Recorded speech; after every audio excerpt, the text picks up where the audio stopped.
नमस्कार, आप देख रहे हैं 4 PM। मैं हूं आपके साथ सिमरन।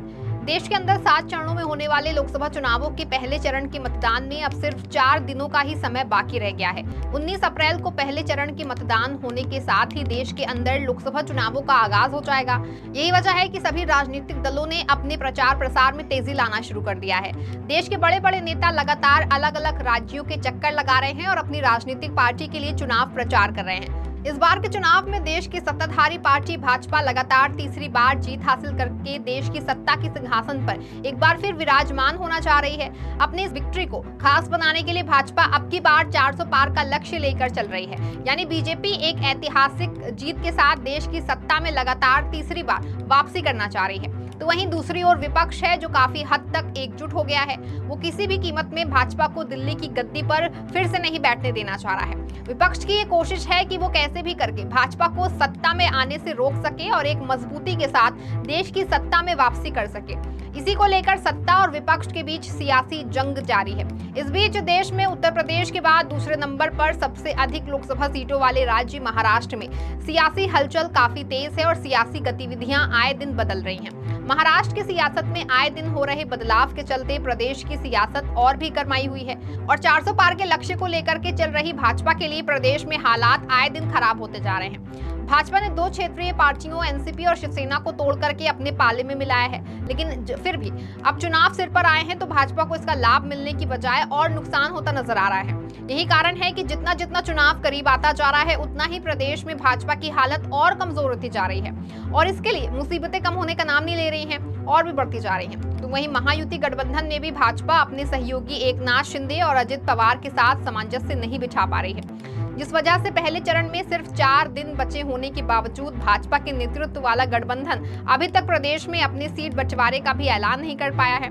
और राज्य के कुछ सीटों को लेकर अभी तक गठबंधन में रैंच मची हुई है। वहीं दूसरी ओर विपक्षी गठबंधन महाविकास आघाड़ी ने अपने सीट बंटवारे का भी ऐलान कर दिया है और आए दिन अपने सियासी दांव से भाजपा में सेंधमारी कर उसे कमजोर करने का प्रयास किया जा रहा है। इस बीच राजनीतिक के कुशल पुरोधा माने जाने वाले एनसीपी के संस्थापक शरद पवार ने अपने सियासी दांव से भाजपा में बड़ी सेंधमारी की है और प्रदेश में बीजेपी को एक बड़ा झटका दिया है। महाराष्ट्र में राष्ट्रवादी कांग्रेस पार्टी के प्रमुख शरद पवार ने एक बार फिर अपना पवार गेम दिखाते हुए भाजपा में बड़ी सेंधमारी की है, जिससे उसे तगड़ा झटका देते हुए बीजेपी नेता धैर्यशील मोहिते पाटिल को अपनी पार्टी में शामिल कर लिया है। महाराष्ट्र प्रदेश के अध्यक्ष जयंत पाटिल ने धैर्यशील मोहिते पाटिल का पार्टी में स्वागत किया है। धैर्यशील अब महाराष्ट्र की माठा सीट से चुनाव लड़ेंगे। धैर्यशील का शरद पवार की अगुवाई वाली एनसीपी में आने को बीजेपी के लिए बड़ी चुनौती के तौर पर देखा जा रहा है, क्योंकि धैर्यशील के भाजपा से शरद पवार के साथ आने से बीजेपी को राज्य में कई सीटों पर भारी नुकसान उठाना पड़ सकता है।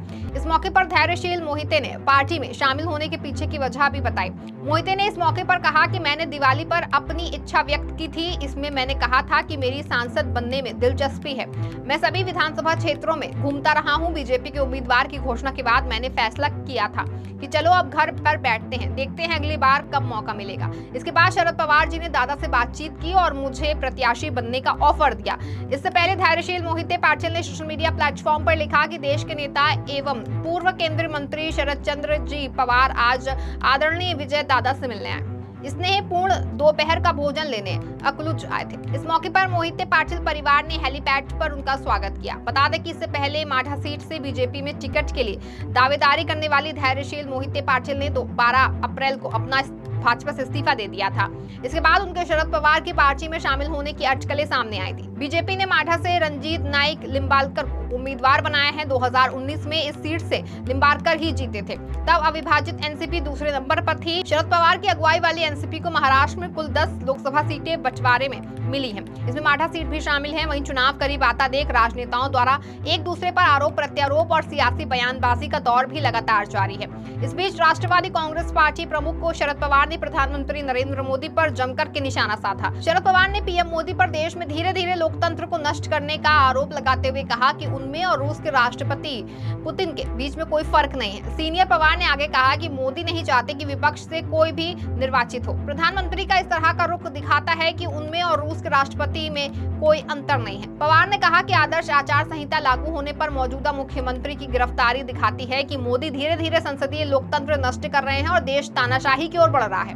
उन्होंने कहा कि किसी भी लोकतंत्र में सत्तारूढ़ पार्टी की तरह विपक्ष भी बराबर का महत्वपूर्ण है। लोकसभा चुनाव के लिए भाजपा के घोषणा पत्र के बारे में पूछे जाने पर पवार ने कहा कि उनके घोषणा पत्र पर टिप्पणी करने के लिए उचित समय नहीं है। हालांकि वादे करना भाजपा की विशेषता है। वहीं चुनाव प्रचार अभियान के दौरान शिवसेना के नेता और महाराष्ट्र के पूर्व सीएम उद्धव ठाकरे के बेटे आदित्य ठाकरे ने भी विरोधियों पर जमकर के निशाना साधा। आदित्य ठाकरे ने सत्ता पक्ष पर आरोप लगाया कि जनता के असली मुद्दों पर बात नहीं की जा रही है। एक चुनावी जनसभा में बोलते हुए आदित्य ठाकरे ने कहा कि विरोधी पक्ष आज प्रचार कर रहा है कि कौन मीट खा रहा है और कौन चिकन खा रहा है, क्या खाना चाहिए क्या नहीं खाना चाहिए। ये लोग बेरोजगारी और महंगाई की बात ही नहीं कर रहे हैं। शिवसेना के नेता और आदित्य ठाकरे ने कहा कि लद्दाख में हजारों लोग आंदोलन कर रहे हैं, उनकी सरकार नहीं सुन रही है। क्या खाना चाहिए क्या नहीं खाना चाहिए, ये बातें चल रही हैं। उन्होंने आरोप लगाते हुए कहा कि अमोल कीर्तिकर पर ईडी का दबाव बनाया जा रहा है, लेकिन वो हिम्मत नहीं हारे, लड़ रहे हैं और हम उन्हें दिल्ली पहुंचाएंगे। महाराष्ट्र के पूर्व मुख्यमंत्री उद्धव ठाकरे के बेटे आदित्य ठाकरे ने आगे ये भी कहा कि दक्षिण भारत में बीजेपी के लिए